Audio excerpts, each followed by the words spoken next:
All right, guys, welcome in to another 2024 election update as we continue with Biden and Trump. All the numbers, something that was just crazy, came out, what was it, yesterday, maybe a few days ago, about a capital gains tax. But it's not just the capital gains tax, it's also unrealized gains as well. So you're not even making money and they're still taxing you. Of course, they'll dress it up and say, well, it's just for the really rich people. But in general, that's just completely anti American. But guys, let's get to the actual polls. Wednesday, yesterday, Wisconsin, Arizona. You've got Bloomberg coming out with updates, and really good news here for Trump in Wisconsin, +4. We've said the three Rust Belt states, Wisconsin, Pennsylvania, and Michigan, they're pure toss-ups right now. They're 50-50. Trump can potentially change that if he starts leading a lot of polls in Wisconsin and him being up by 4, especially based off of polling history with him normally being underestimated. That is good news there. Arizona. So Arizona and Nevada still seemingly trending heavily towards Trump. You can see Nevada towards the bottom, +8,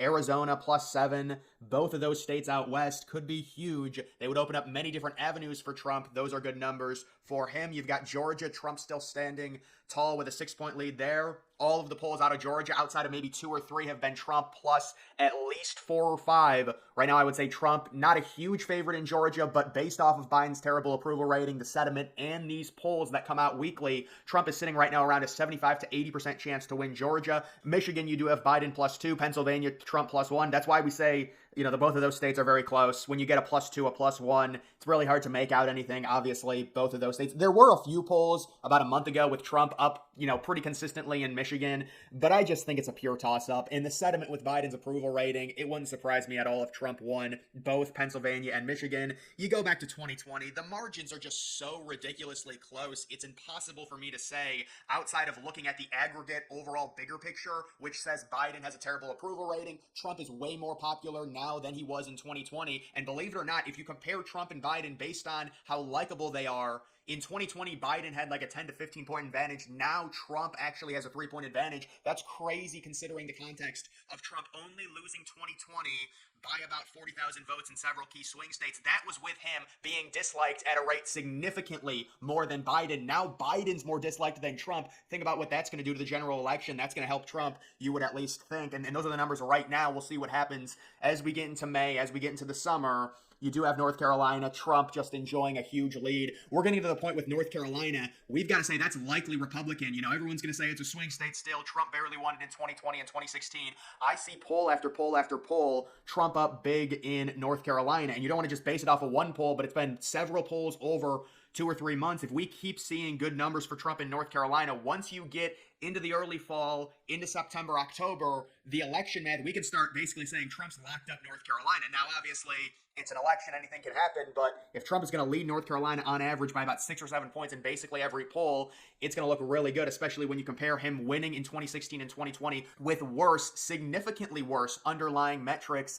His approval rating being a lot worse than Biden and Hillary. Now he's got the advantage over Biden. That's only going to help. And he won North Carolina in 2016 and 2020, albeit it was very close. Nevada, like I said, Trump +8. Good news for him there. Wisconsin, if you include everyone. So this is another thing I wanted to talk about. There were a stretch of polls that when you looked at the comparison of just Biden-Trump head-to-head versus when you brought in Kennedy, it seemed like Kennedy was possibly hurting Trump. Now, I don't think that's going to be the case when it comes to the election, but I'm not entirely sure Kennedy for sure will help Trump. I think he probably will by about a point, but the polling that I've seen when you include everyone, it's really wishy-washy. It's not like for sure he's going to help Trump significantly. That's just not going to happen. But when you include him, you can see with Wisconsin, Trump's up 3, Arizona. There's another poll. You look at Trump, Biden head-to-head, Trump +7. You include Kennedy, West, and Stein. And by the way, West would be taking Biden voters. Stein would probably be taking Biden voters. We remember what happened back in 2016 with her. And you would think Kennedy would kind of be taking both. But Trump loses a point when you include everyone there. And then you include everyone in Georgia. You do still have Trump +8, Michigan, Biden +3, Pennsylvania, Trump +1, North Carolina. How about Nevada? Wow. It's just one poll. You don't want to overreact to it, but Trump +14 in Nevada. That is not going to happen. The polling data there is a bit ridiculous, but yeah, that's a crazy lead. You look at a general election poll from Quinnipiac. I do think Quinnipiac changed the way they do polls. That's my guess, and good for them. So they've got it tied. If you guys don't know, Quinnipiac was an absurdly liberal pollster in 2020. It was almost laughable. I don't think it was them that had Biden up by 17 in Wisconsin, but they were ridiculously, liberal, and just the way they did polls was wrong. I don't know. They were polling, I'm guessing, like a Democratic area of every state and coming up with completely erroneous numbers. But, they seemingly have corrected that. They've got a tie in the general election popular vote, and then another general election, including everyone, it is a tie there as well. So those are the big polls. And then this is kind of a best guess based on another pollster. You can see Trump right around 300, Biden at 240. Nevada and Arizona both go to Trump. I agree with that. Georgia goes to Trump. I agree with that. North Carolina goes to Trump. I agree with that. And then you do have the three major swing states with Trump taking Wisconsin and Pennsylvania and Biden getting Michigan in this scenario. This is a very realistic scenario. I think depending on what happens, if Biden becomes even more unpopular, you could be looking at Trump being optimistic in a state like Minnesota, possibly also obviously taking Michigan. And we heard Trump say, I just saw a clip of him in New York talk about how he's going to take New York. I don't think that's smart. Investing resources into New York doesn't make any sense. Make sure you win the election. Unless something catastrophic happens, it just doesn't make sense. And that might just be Trump, who's been in New York with that trial. Maybe he's just saying it, but he said they're trying to win New York, so we will see. And then just to add a little bit of context to how ridiculous polling is in general, I searched Trump Biden, and these were the top two news stories from The Hill. Biden gains on Trump in series of polls. Bloomberg, Biden trails Trump in 6 of 7 key states. Polls show. ABC News, Trump leads in swing state polls and is tied with Biden nationally. So if you're wondering what's going on with The Hill saying Biden gains, yeah, they're technically right. Biden is gaining in terms of the general election, but the swing states, it's not even close. It's actually going more so in the direction, at least with Bloomberg's latest update, in the favor of Trump. And I wonder if we're going to see a more and more detached liberal media this summer where they're only going to focus on the general election and not talk about the swing states. Because right now, the swing states, I mean, you could argue Pennsylvania could go to Biden, Wisconsin, and Michigan, although Wisconsin and Michigan, or at least Michigan, there were a lot of polls that favored Trump. Outside of that, there's really nothing you can argue at this point for Biden. Not that any of this really matters right now. I mean, I guess it does matter. If Trump is going to lead 10 straight polls by 5 points in North Carolina, I think it's a pretty safe bet he's probably going to win North Carolina. So it does matter a little bit, but you're just going to see these headlines and these updates, and they're clinging to the general election as a way to try and give Biden good press. He was reading off the teleprompter. I don't even want to make fun of Biden anymore. It's, he's obviously making no decisions in that administration. I don't think he's physically capable of it, and they're kind of just stuck with him, and it's sad. And I understand people are going to make fun of him because he's the president, he's a Democrat, but it seems like he is, if you gave him an IQ test, I think he's probably under 80 at this point. Maybe even, depending on if it's timed, he's probably under 70.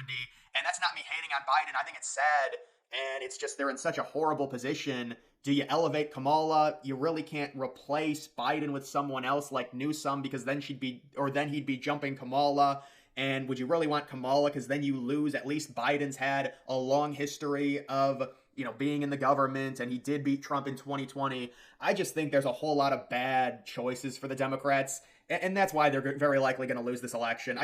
All Trump really has to do is argue to a normal, everyday American person, your life in basically every facet is worse. Inflation is out of control.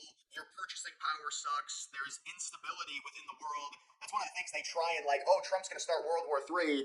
Well, we've got multiple wars under Biden that did not happen under Trump. And you also have the immigration crisis, which is just a complete mess. And they really don't what is an actual Democratic argument for illegal? You know what? I did see a Democrat. I forgot who it was. Somebody on Twitter, they were like, all right, let's just be honest. And this is the way these people think. They're like, we just have to admit Trump is right about immigration. We have to be stricter on it. It's like Trump is saying the most obvious things possible. Oh, maybe we should check who we let into the country. They're the ones that tried to make that racist back in 2016. And now it's like, well, if you agree with Trump, you're admitting he's right, and then that's going to be negative. I just don't know what the actual policy is for immigration. Because this cannot continue. So if Biden wants to be reelected, is there going to be a plan to say maybe we should be a little bit stricter on this? Or is it a full ironclad, we can't say anything like that because it would be admitting in part Trump is right? I just think all this is so childish, but either way, right now I'd say Trump's in a pretty good spot when it comes to the swing states. That's going to do it for this video. Make sure you follow me on X. Link to that's always in the description.